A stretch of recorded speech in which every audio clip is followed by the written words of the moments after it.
we're just about to go live on YouTube as well, and we've got 3 minutes to go before the event starts. Hello, Stephanie. Hello, Nicolette. A whole bunch of people that I know coming in.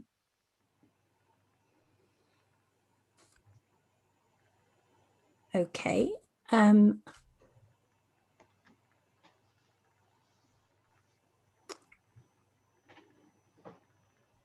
Oh, we're getting a good number now. Hello, everybody. Yeah, ready. Hello, Chris. We'll be starting very, very soon. I'm just enabling things on YouTube as well. And my computer being my computer, it's taking longer than usual. Okay. All right.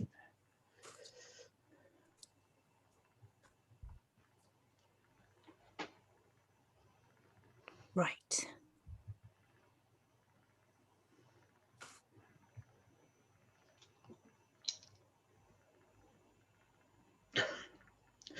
$38 in Nevada, apparently. 38. Yeah. God, I just couldn't cope. Yeah, ready. Hello, Chris.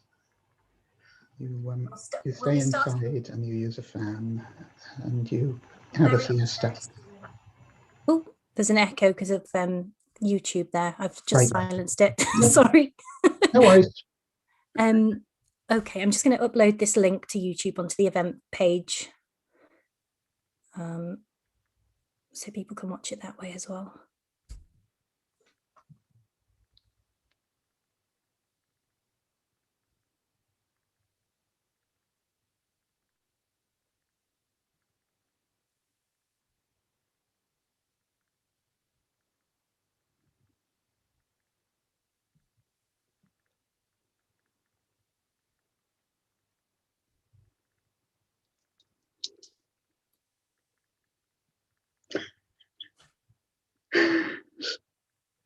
Dear. Apparently it's 51 degrees in Death Valley today. 51. California. Oh my gosh. I just couldn't cope. It's just too much. Yeah, I've never been anywhere that hot. I've been in Melbourne in the summer when it's been like 40, 41. Of course, it's the other time of the year. I foolishly tried to do a Burns night dinner for my friends, and the pastry was a complete disaster. Oh, I can well imagine.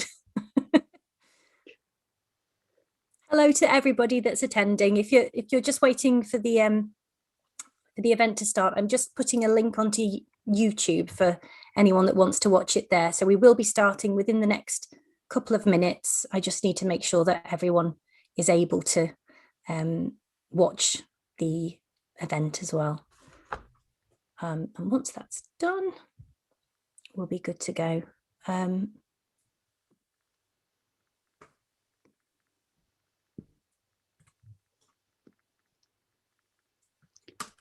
right, we have 42 attendees, so we now know the answer to Life, the Universe, and everything.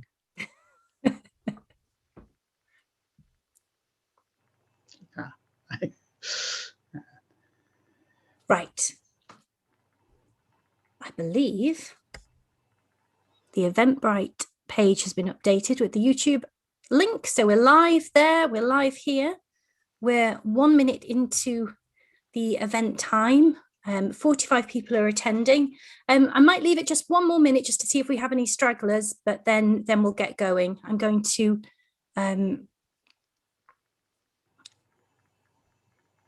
close that bit down.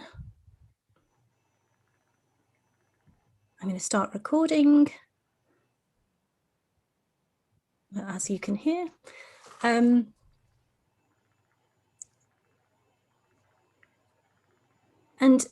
Cheryl, if you're happy, I'll introduce you now. If you're all right to start. Let's get going. Right. Well, hello everyone. You are joining us for the final online HistFest event of, well, until the autumn. I feel like summertime is a good time to have a bit of a break. One thing that I will promise, though, is that when HistFest physical events return in autumn time, fingers crossed, we'll also have a blended, to use a fancy phrase that's being bandied about quite a lot at the moment, but there'll be blended events, so you'll be able to access them online as well as actually attending them in person. Because I'm very aware that there's lots of issues that could have been addressed a long, long time ago in terms of accessibility that have been overlooked. And the pandemic is one of the good things about the pandemic is that they've pushed those issues to the fore. So online events will continue. But that's enough about that. I am so excited to introduce you to tonight's event. We're taking a tour of ancient Rome with Cheryl Morgan, looking at trans histories from the period. Just to introduce Cheryl properly, and I will read here because there's a lovely bio I have here. Cheryl Morgan is a co-chair of Outstories Bristol and a regular speaker on the LGBT History Month circuit. As an expert in trans history, she's written for venues such as Notches, History Matters, and the CUCD Bulletin. And her work has appeared in Introduction to Transgender Studies and the Sage Encyclopedia of Trans Studies as well. And today, as I've mentioned, she's here to talk to us about ancient Rome and trans stories from that period. Over to you, Cheryl. Thank you very much, Rebecca. It's an absolute honor to be here. So here we have, hopefully, some slides and trans Romans. Yay. So if any of you follow trans issues on social media, you've probably seen people saying, oh, trans people they're a new invention. They didn't exist until recently. I saw somebody say once that trans people didn't exist 30 years ago, which is fine by me because it means that I'm still in my 20s. But really, of course, trans people have always been around, and there's plenty of evidence that gender transition took place in ancient Rome. So it's not an anachronism. And I will be looking today at how and why Romans changed gender and introduced some of the people who did. Now, I am, of course, talking about Romans here, and they did do some terrible, terrible things at times. So there will be talk of transphobia, there will be slavery, there will be domestic violence, there will be murder, there will be suicide, and there will be lots and lots of castration because that's how they did things. If any of that is not your cup of tea, please step away now. Otherwise, on with the Romans. So firstly, I'd like to introduce Ganusius. And in 77 BCE, Ganusius was left an inheritance by a freedman friend, Naevius Annius. And Naevius's family challenged the will in court.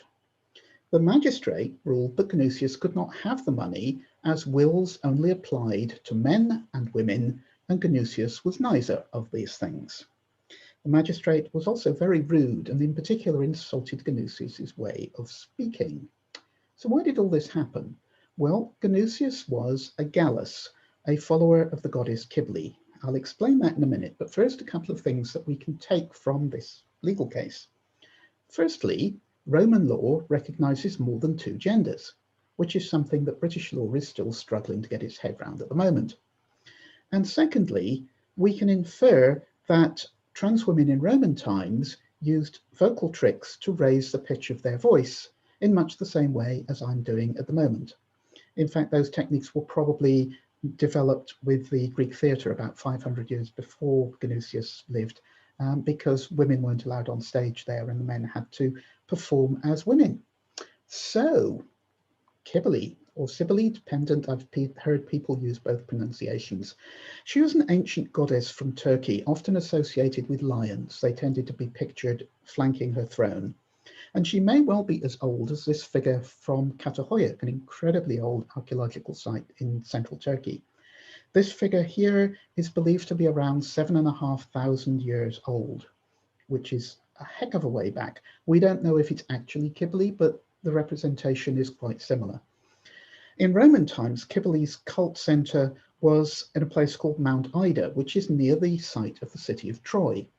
And Cybele has a starring role in the Aeneid. She helps Aeneas and his people escape from the ruins of Troy and travel to Italy, where they become the ancestors of the Romans.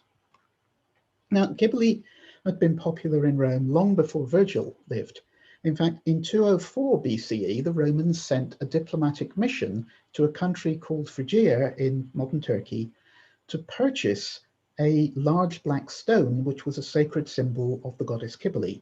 And they took it back with them to Rome with great ceremony and installed it in the city because they believed it would help protect them against Hannibal and the Carthaginians. And there it stayed for some 500 years. The Romans called Cybele Magna Mater, the Great Mother, and her followers, like Genesius, were people who were assigned male at birth, who were castrated on joining the cult, and lived as women thereafter. For the misogynist and patriarchal Romans, this was very, very odd indeed. So what did the Romans think of the Galli? Well, one example is a book called The Golden Ass by Apuleius, which is a satirical novel. It describes the adventures of one Lucius, who is accidentally transformed into a donkey and is trying to find his way back to being human again. And in one chapter, he, as a donkey, is purchased by a troop of Galli. If you read that section, it could have come straight out of Priscilla, Queen of the Desert. This is a bunch of mincing sex-mad drag queens. So somebody is making fun of the Galli here, and Apuleius is a satirist, he's a comedian. And this is just like we get today. Lots of modern comedians will make fun of trans women. It's an easy thing to do. Punching down is always easy. So that happened in Rome as well. On the other hand, Marcus Terentius Varro, in a play called Eumenides, has a young man in Rome disguise himself as a Gallus and sneak into the Cybele temple to see what goes on there. And in the play, he describes the Galli as incredibly beautiful. They are like naiads, he says, naiads being supernatural female spirits that go around seducing men. So can both of these views be true? Well, quite possibly. After all, it's a big empire-wide cult. And, you know, the Golden Ass takes place in rural Greece, whereas Eumenides takes place in Rome. And if I were running a religious cult that depended on trans women, I would make sure that all of the youngest, prettiest recruits got sent to the big temple in Rome, where they could impress all the people with power and money. So, you know, temple in Rome, yes, they would have been very beautiful. But were they trans? Well, yes, obviously. I mean, these are people who are assigned male at birth, who undergo some sort of medical operation and live the rest of their lives as women. They are trans people. And indeed, there are many trans people around today, all around the world, including in the Western countries, who are not interested in having any medical intervention. So the idea that being trans requires plastic surgery and hormones simply is rather silly. But how did the Galli see themselves? Well, we don't really know because they haven't left any written evidence. But we have got witnesses. For example, this chap Philo of Alexandria. He's a Jewish theologian. He lived in Egypt in the 1st century current era. And like many of these bearded religious men, he disapproved of just about everything. And he particularly disapproved of the Galli. He didn't like them at all. But he does say that they desired to be completely changed into women, which is pretty much exactly what we say about trans women today. Thank you, Philo. Whoops, sorry. Now, the founding myth of the religion is the story of Attis. He's the original Gallus. And this marvelous poem by Catullus describes how Attis falls madly in love with Cybele, runs off into the woods, cuts off his genitals, and becomes a woman as a result. And there's also this lovely statue, which is from the Temple of Cybele at Ostia, the port of Rome, where Attis has her clothing artfully draped to show that she has a smooth groin. Now, this then gives us the idea, the popular view of the Galli as people who remove their entire genitals themselves, self-castrated. Is that true? Well, yeah, some people go even further than that. There's a chap called Lucian of Samosata who wrote a book called The Syrian Goddess. It's about Atargatis, who is a goddess based in Syria, who has many similar attributes to Cybele, including the castrated followers, although she is sometimes depicted as a mermaid, which is kind of interesting for trans folks. Now, according to Lucian, the Galli who follow Atargatis cut off their own genitals with a sword and then run through the streets of the city, waving their severed genitals around to show the power of the goddess. Speaking as someone who's had genital surgery, I can assure you they do not do this. There's no way they would have been fit enough to do it. But, you know, Lucian, he was a satirist. He made stuff up. All right, he's trying to shock people. And frankly, this is somebody who wrote something he called a true story, which is about people flying to the moon and discovering that there was a race of moon people who were all male but somehow managed to reproduce amongst themselves. So I don't take anything that Lucian says terribly seriously. Lovely story, probably not true. Nevertheless, this idea of self-castration has become incredibly popular down the years. And when in 2002, a dig at Catterick in Yorkshire revealed a possible Gallus burial, which is entirely plausible, by the way. We know there were several Kibli temples in the province of Britannia. Entirely without evidence, David Keyes in The Independent stated that the Galli often died in the process of their initiation ceremonies. This makes no sense whatsoever, right? How are you going to run a religious cult full of trans women if most of them die being initiated? Firstly, nobody will want to join. And secondly, you've got no cult because they're all dead. No sense whatsoever. Sorry, David. In fact, the Romans did an awful lot of castration, and generally they only removed the testes. It was a much safer operation, and you didn't actually want to kill people. Now, if you're castrating slaves, if they die, you lose the money. So what they did was that they had these things called castration clamps. This is one that was found in the Thames. It's now on display in the British Museum, and it's a very efficient medical instrument. What it does is it clamps shut the skin at the base of the testes, so you can slice off the testicles and sew up the wound, and it's all very quick and easy and hopefully non-fatal. So yes, this is medical transition of a sort. There were medical experts in Rome who did this sort of thing on a regular basis. And because this castration clamp has all these heads of gods and goddesses on it, we suspect that it might have something to do with the Temple of Cybele in London. So there is actually surgery here. Now, the Romans had no idea what hormones were, so they couldn't give people hormone treatment. But they did know what puberty was. They knew that if you castrated somebody before puberty, then that person would not go through puberty and they would retain their boyish good looks. So it's hormone treatment of a sort. There is a story that's going around the internet of Romans drinking the urine of pregnant mares in order to feminize themselves, but sadly that appears to be based on a misunderstanding of the text. So what was the situation like for the Galli? What was their, what happened in law? Well, first of all, castrated people could not be Roman citizens, and being a Roman citizen was incredibly important. You had a lot more rights if you were a citizen. So anybody who was a citizen who became a Gallus would be giving up an awful lot of civil rights. Well, we trans people understand that sort of thing. Many of us have given up our jobs and our homes and our families and friends in order to transition. It's something we're used to. On the other hand, the Romans had this empire-wide network of trans people with their headquarters on the Palatine Hill. And the Palatine Hill is a little hill in the center of Rome, near to the Forum, where all of the important buildings are. And I quote here Mary Beard: "It's hardly an exaggeration to claim that the Galli were the Roman emperor's closest neighbors." Can you imagine? Right? A worldwide charity for trans people with their headquarters in Downing Street or next door to the White House. It just isn't going to happen. But in Roman times, that's exactly what they had.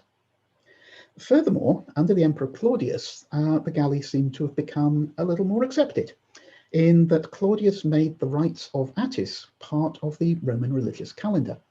Now, the rites of Attis were a multi-day festival celebrating Cybele and Attis.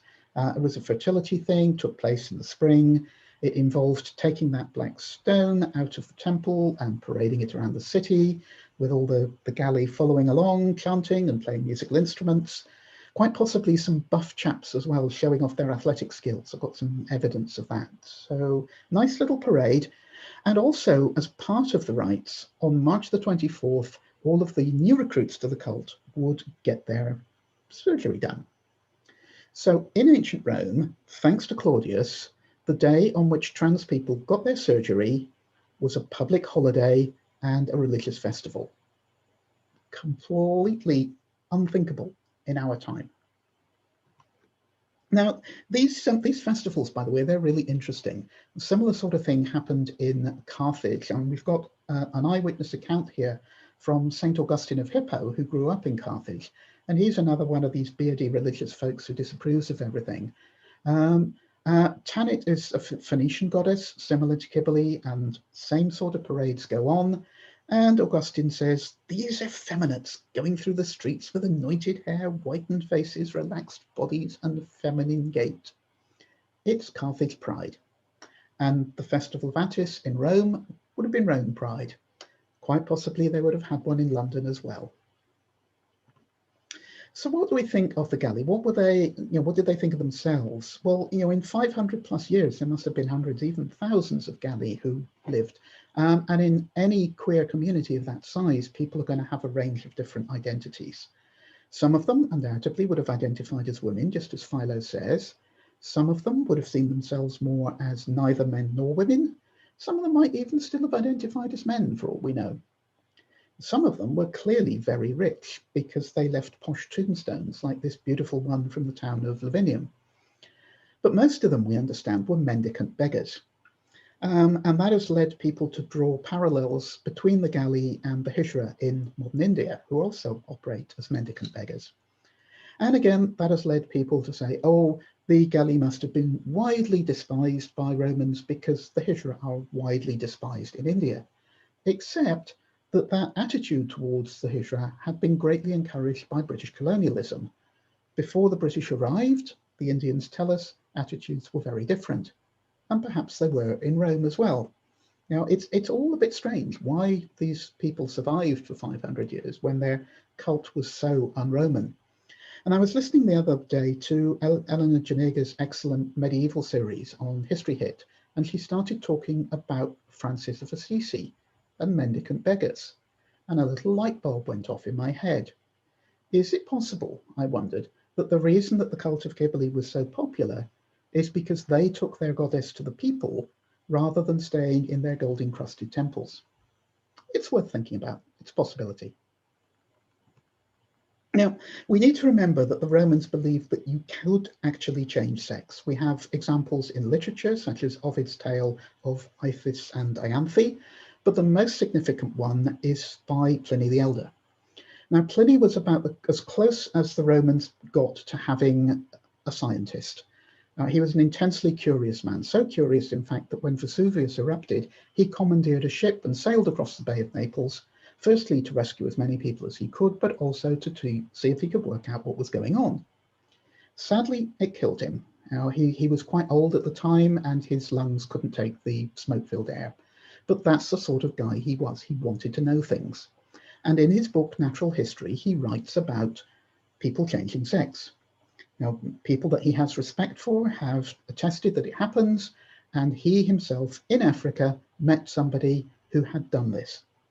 So what's going on here? People pulling the wool over the old fellow's eyes? Probably not, because all of the cases that are described in the ancient literature follow the same pattern. It's a young woman starting to go through puberty, just on the cusp of marriage, who magically turns into a boy.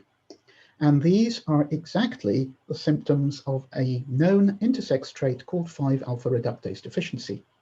Now, modern science has got to the bottom of this. We know exactly that it happens and why it happens. Still, there are people that happen to it today.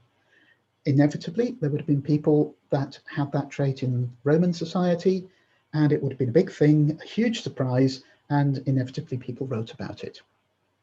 But were there people outside of the Galli and people who weren't intersex that went through gender transition? Well, quite possibly. The most famous is Elagabalus, who became emperor at the ripe old age of 14 in the year 218. Now, most modern classicists agree these days that Elagabalus is someone whom we would describe as gender fluid, gender queer, something like that. Probably a non-binary person, certainly somebody who was questioning their sexuality and gender. Elagabalus would have sex with anybody that they fancied. They enjoyed dressing up as a woman, flirting with hunky guys as a woman. Fortunately, they had a lot of hunky guards, which was very convenient. But there's also this supposition that perhaps Elagabalus was a trans woman, and that's based on a small amount of material in a history book by a chap called Cassius Dio. Now, we do need to be a bit careful about this, firstly because Roman historians weren't always terribly accurate, but also because Cassius Dio clearly hated Elagabalus and wanted to do everything he possibly could to do the poor kid down. Now, we have these quotations from Cassius Dio. They call me not lord, for I am a lady. And also this thing about offering money for anyone who can perform a vaginoplasty. Did Elagabalus say these things? Well, we don't know. We weren't there. And neither was Cassius Dio. He was living in Turkey at the time. But one of the things that Dio does, and other Roman historians do the same thing, is that he spends a lot of time comparing Elagabalus to other well-known bad rulers as evidence that Elagabalus is also a bad ruler.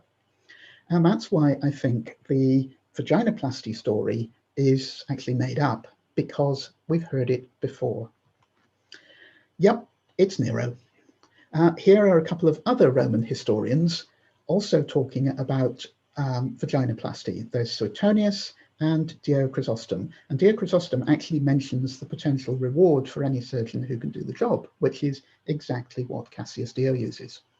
But Suetonius does something quite interesting. In the original Latin, he uses the word transfigurare for transform.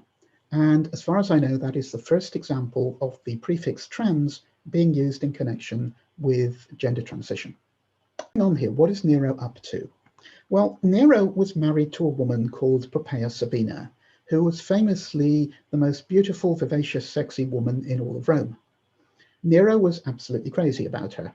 He was so keen on her that he divorced his previous wife and had her executed, and forced Poppaea Sabina's husband to divorce her so that he could have her. She died in childbirth, which a lot of people did in Roman times. There is a story that her problems were brought on through a miscarriage, which happened after Nero had beaten her up in a drunken rage. The current exhibition about Nero in the British Museum suggests that that story too is made up, because they have evidence of it being told about many other despotic rulers in ancient times. Nero, we do know, was absolutely heartbroken. He spent an awful lot of money memorializing his wife. He even made her a goddess. And his courtiers were desperate to do something to cheer him up. And they found somebody who apparently looked rather like the famous Poppaea Sabina. The only difference being that this was somebody who'd been assigned male at birth. This is the person we know as Sporus, but I'm going to call her Sabina because that's what Nero called her. And we have a couple of quotes here from Roman historians where we see this is not just dressing up. This is wholesale full-time gender transition. This is going through all of the clothing, full-time, 24 hours, learning how to do your hair, learning how to do your makeup, learning the fashion, learning the deportment. It's exactly what a trans woman would go through. Now, a lot of modern historians, when they talk about this, and Tom Holland, if you're listening, I'm talking to you here, they portray this as a very tragic story, the poor boy, what awful things were done to him, or as Nero making a big joke about something. And I don't think that really fits the facts. To start with, Nero wanted a replacement for his famous, beautiful and vivacious wife. He's not going to want a poor, frightened, angry boy. He's going to want somebody who can fit the role. And Nero was a showman. He wanted to make sure that the show was perfect. He would not have accepted somebody who couldn't fill that role. So Sabina had to be the empress, and she was. You know, the two of them went off to Greece together. That was possibly where they got married, where they had a honeymoon. Nero had a whale of a time participating in contests for singing and acting, and even driving a chariot in the Olympic Games, which was a bit of a disaster, but they still voted him the winner because he was the emperor. And Sabina was at his side in all of these things. She went out in public with him. You know, they kissed and cuddled in public, and the people wished them a long and happy life and many children. And Sabina was loyal to him to the end. When a rumor came that he was about to be assassinated and he tried to flee Rome, she was one of the few courtiers who went with him. Now, when the soldiers caught up with them and Nero was found to be dead, you would have expected that if Sabina was despised by people, that she would have been killed and just her body thrown away. But that didn't happen. And the reason it didn't happen is that the boss of the soldiers, the prefect of the Praetorian Guard, a chap called Nymphidius Sabinus, wanted to marry Sabina because he thought that would improve his chances of becoming emperor. Now, that didn't work out for him, but another person became emperor briefly, a chap called Otho, and he was the original husband of Poppaea Sabina, and he also wanted to marry our Sabina. So clearly she had a lot of political cachet. She was the emperor's widow. She was an important person. Right? Sadly, things didn't work out for her. There were a lot of changes of emperors in that year, tended to happen in Rome. And the next man on the throne, Vitellius, didn't like her very much, wanted to put her on the stage in very degrading roles, and she ended up taking her own life, which is exactly the correct thing for a high-born Roman woman to do. If she was a poor person, she wouldn't have done that. So, Empress, well done. Now, I've been asked about another emperor called Gallienus, who is interesting, but I'm not convinced here. Gallienus had a fairly traditional masculine life. He had a wife, he had a family, he always was pictured with a full beard. He spent a lot of time out with the army campaigning. That doesn't preclude him from being trans, but it's not a typical sort of thing. The reason people are suspicious is because they found these coins with the legend Galliena Augusta, which is Gallienus's name, Emperor Gallienus, with feminine endings. It also looks as if there are some aspects of a goddess there, the hairstyle and possibly fruit on the head, so maybe Demeter. But other Romans have been accused of effeminacy. Even Julius Caesar was accused of effeminacy.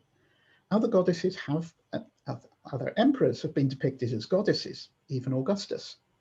Caligula used to cosplay as goddesses, and nobody's suggesting that he was trans.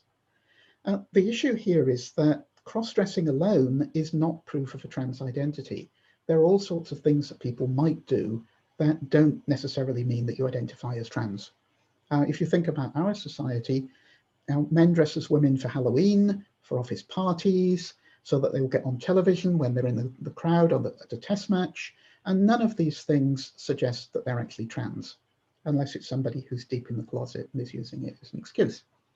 So Gallienus, I'm not convinced about, but I will do more research. Now, you may be wondering where all the boys are, right? We've heard a lot about the Galli and Sabina as trans women. We've heard about Elagabalus and again, some of the Galli being non-binary, but no sign of trans men. And the main reason for this is that most of Roman literature is written by patriarchal misogynist men who aren't in the slightest bit interested in women except to say bad things about them. So there's very little material to go on, really. The best example we have is our old friend Lucian of Samosata, who wrote a book called The Courtesans. Now, this book, in this book, he interviews a high-class sex worker and gets her to tell funny stories about her clients. You can see that this is going to be a hilarious book. But one of the clients she has is a chap called Megalos. And the courtesan insists that Megalos is a woman. You know, they've probably been naked together, she should know. But Megalos claims that he's a man. He has a male-sounding name. He's cut his hair short. He wears male clothing. He even has a wife. And he promises our courtesan that he can satisfy her just as well as any man. Now, of course, this is Lucian. He's making stuff up. He's trying to be funny. So we can't assume that this was a real person or even that people like this really existed. What we do know is that Lucian didn't do things accidentally, and he picked a particular Greek island as the home for Megalos, a place called Lesbos, which suggests to me that even in Lucian's time, the island of Lesbos had a reputation for a certain type of woman. You know, if we had more of Sappho's poetry come down to us, I suspect that it would turn out to be much more homoerotic than the few fragments that we have. But sadly, this is satire. We can't use it as firm evidence of trans men. But I do have a couple of examples that I think might fit the bill. I want you to meet Phlegon of Trall, who was a scribe, a freedman who worked for the Emperor Hadrian. Now, Hadrian loved going around the empire, seeing all the places that he ruled, and Phlegon may have gone with him and seen places and collected stories. And he was a bit of a fan of miraculous happenings. He wrote this thing called the Book of Marvels. Some of the stories in there are clearly made up. Ghosts, we believe, do not exist. Although the story that Goethe took and turned into the vampire story, The Bride of Corinth, is probably a woman who had fallen into a coma and then woken up again, rather than a woman who had died and risen from the dead and become a vampire. Other stories in the book have very simple rational explanations. The bones of giants are almost certainly dinosaur fossils. The baby with two heads would be conjoined twins. The girls who turn into boys, other than the retelling of the myth of Tiresias, all of the examples that Phlegon gives follow the pattern of 5-alpha reductase deficiency. And then there are men who give birth. Now, in our society, the one time that trans men get into the news is when they give birth. And maybe the same is true of Romans as well. So there are two examples in Phlegon's book. The one about the slave in Germany, I don't know what to make of that. Slavery is a terrible institution, and you can imagine all sorts of dysfunctional relationships as an explanation for this. But the one in Egypt is really interesting because Phlegon uses a specific word. He doesn't say a man, he says a Cnidus. What does that mean? Well, the Romans, like us, had an awful lot of insults for people who were insufficiently macho. You could be a mollis, a soft man, right, from which perhaps we get our term mollyhouse. You could be a pathicus, somebody who's always taking orders from other people, particularly the wife. Or you could be a Cnidus, which meant you were effeminate. And Cnidus was the most popular insult amongst Roman politicians. They were always accusing each other of being a Cnidus. No man in Rome would ever admit to such a thing. But thanks to my friend Tom Sapsford, we have evidence of somebody in Ptolemaic Egypt who admitted to being a Cnidus. What Tom found was a document that essentially said, "Hi, we are the two Cnidi who performed for you last night. Here is our bill for the entertainment." So we have to consider somebody maybe like Boy George or Julian Clary, right, who's performing as an effeminate man and is identifying as a Cnidus. Two of them, in fact. And when Phlegon uses the word Cnidus for this person who's given birth, what that suggests to me is we've got somebody who was assigned female at birth, but who is living as a man, accepted by society as a man, but is actually seen as an effeminate man, which just goes to show that even in Roman times, trans people didn't feel bound by gender stereotypes. We lived the way we wanted to live, not the way that society expected us to. Now, we're coming to the end of the Roman story now, and of course there's the conversion to Christianity, but that took a few hundred years. Meanwhile, there's this fascinating passage in the book of Matthew. Jesus is giving one of his sermons, and a bright spark in the audience says, "Oi, what about eunuchs?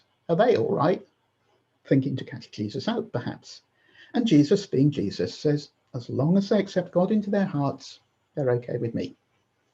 Right? But in the process of that, he describes three different types of eunuchs.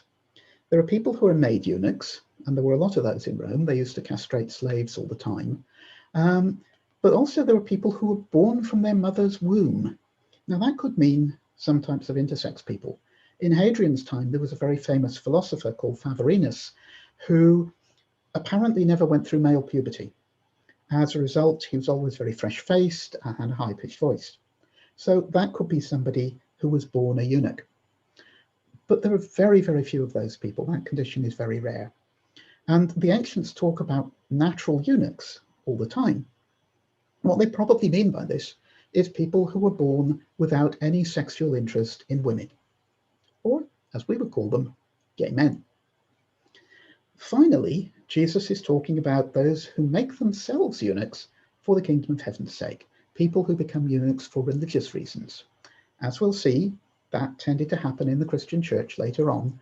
But when Jesus was alive, the only people making themselves eunuchs for religious purposes were the Galli, followers of Cybele and Tanit and Atargatis and so on. So in this brief paragraph, Jesus is talking about both gay men and trans women. Good on you, Jesus. Now, when we get to full Christian times, that passage was noticed by people, and a lot of Christians decided that you could become more holy by becoming a eunuch. In fact, in the Byzantine Empire, the monasteries were full of eunuchs, and this meant that it was really easy for a trans man to simply rock up at a monastery door, say, "Hi, I'm a eunuch, can I join?" And nobody was going to raise up your cassock to check. They would just accept you. And we have at least 3 lives of saints, Pelagius, Marinus, and Smaragdus, all of whom allegedly posed as eunuchs in order to be accepted as men and live as men. Now, in all of these cases, and we have their stories, there may be some who just carried on their lives as normal, but all of these 3 were discovered at some point, largely when they died. And the reason we know about them is because they were made saints. They were made saints under female names, but they were made saints. And that's an attitude towards trans people, which is incredibly different to what we see from the Catholic Church these days. And that is the end of my little tour of Roman trans people. I think we're pretty much on time there, Rebecca. So if you'd like to come back in, then maybe we can have some questions from the audience. Hi, Cheryl. I don't know if you can hear me now. Yes. Hopefully I'm visible somewhere anyway. But that was brilliant. Thank you. Really, really fascinating. And I think we can all probably empathize with anyone that's ever done any historical research with the difficulty of wading through satirical accounts and the kind of the words that might mean something and might mean something else. And I think you gave a really accessible survey of the situation and the research. So thank you for that. I forgot to ask the audience at the beginning to put their questions forward, so please do that now. I'm sure you've got lots of things to ask, but while we're waiting for those questions to come through, might I just ask you, in terms of the process of researching this story, where do you go to? Is it are there any particular history books that you might recommend, or are there any, original documents? Where do you go to?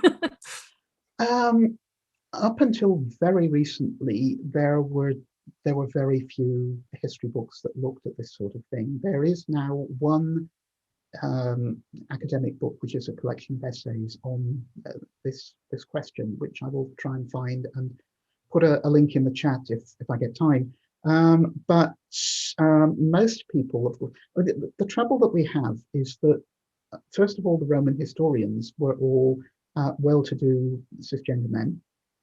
And secondly, and up until very recently, all of the modern historians have been well-to-do cisgender men. And all of them have taken a very, very dim view of trans people. So they've talked about how the Galli were despised. They've talked about how Elagabalus was the worst ruler of any empire anywhere in world history. Thank you, Gibbon. And they talk about poor Sabina as if she's a joke. And it's just awful, really, the things that get said about her. So there's been a lot of interpretation that's been necessary, but one of the advantages of doing this as a trans person is that I can read these stories, and even though they are often quite dismissive and quite rude, I can see that this person is behaving in a way that, to me, speaks to me, that is part of my experience, which somebody who's not been through that wouldn't know about. I should mention, by the way, that there's been a whole load of proper classicists who've been incredibly helpful to me. Hi again to Stephanie Boudin, but also a whole bunch of people all around the UK in classics departments who've helped me a lot. With hi Nicolette, yes, I can see you there too. So I've been given a huge amount of help. People whose understanding of Latin is much better than mine have pointed me in that way. Particular thanks to Rebecca Langlands at the University of Exeter, who spotted that Suetonius thing about the use of transfigurare. We've had quite a few questions come in now, so I'll try and get through as many of them as I can. But the first one's from Sebastian, and they ask: are there any other court cases or documents associated with specific individual Galli? Not that I know of. I wish that there were, but the Ganusius one is the only specific one that I have.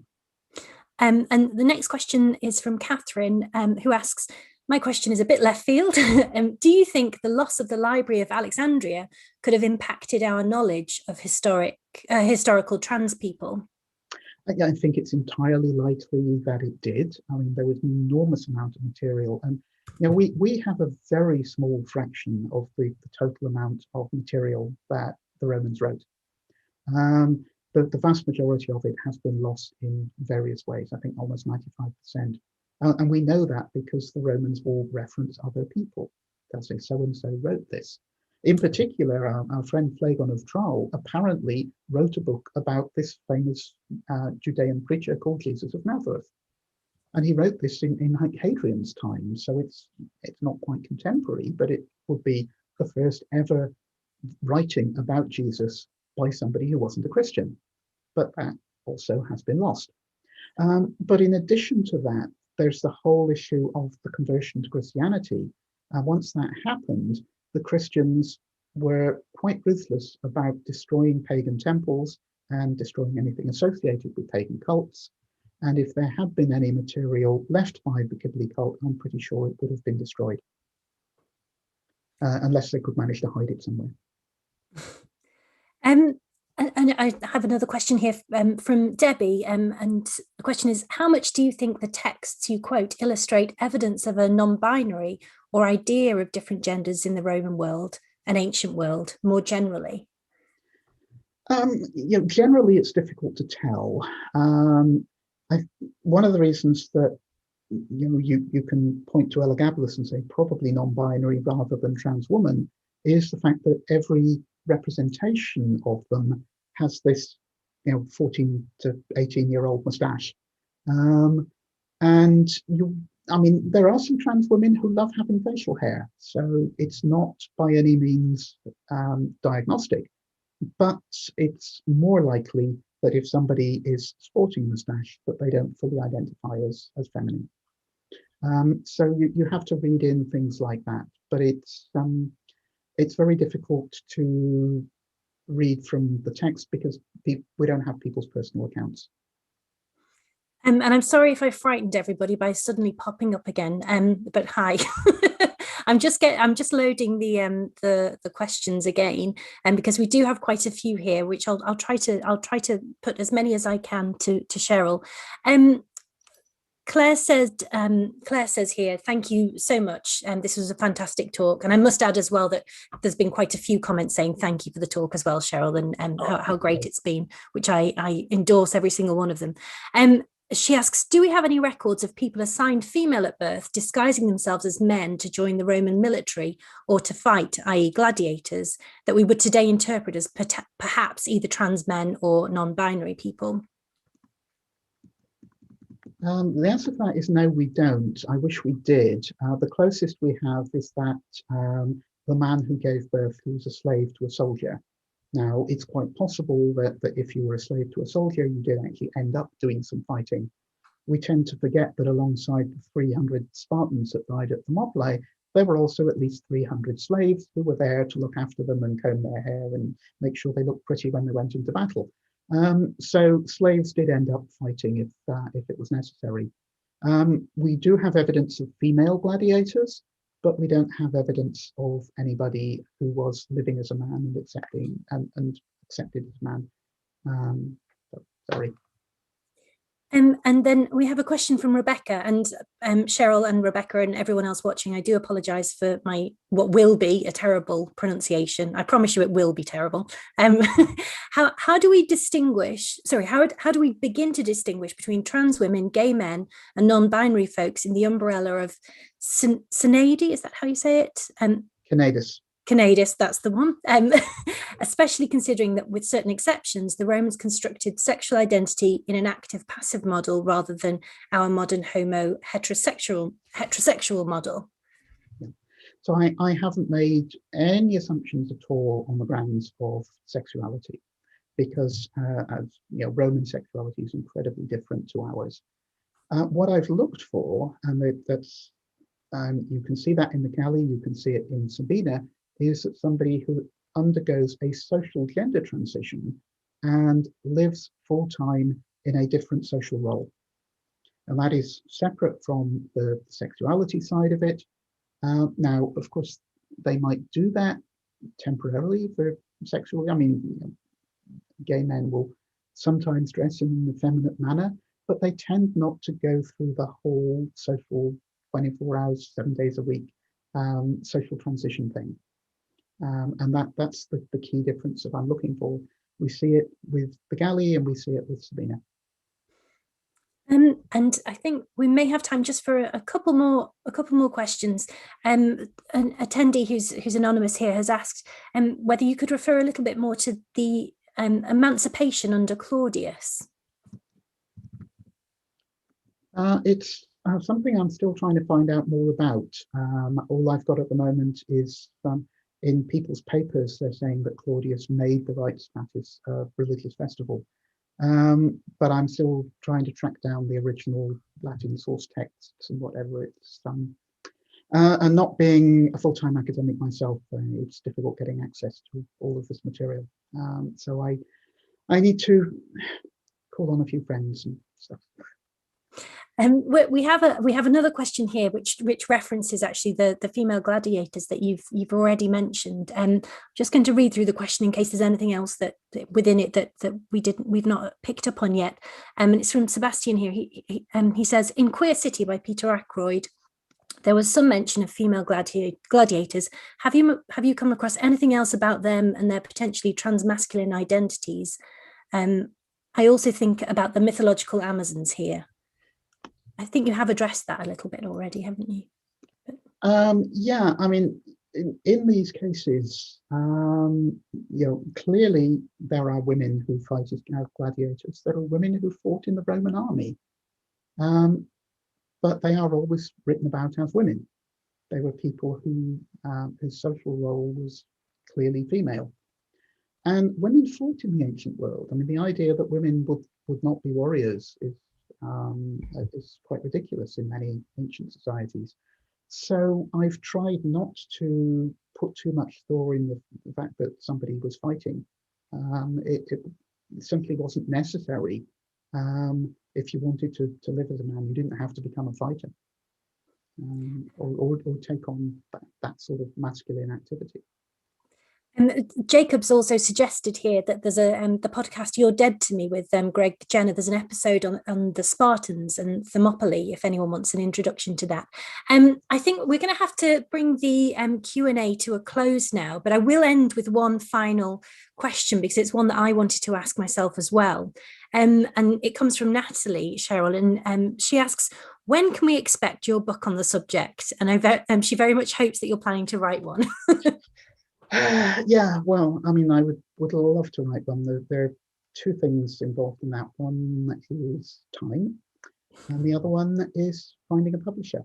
There was, a while back, there was a publishing company that decided to get into trans stuff, and they have published an awful lot of trans-related books.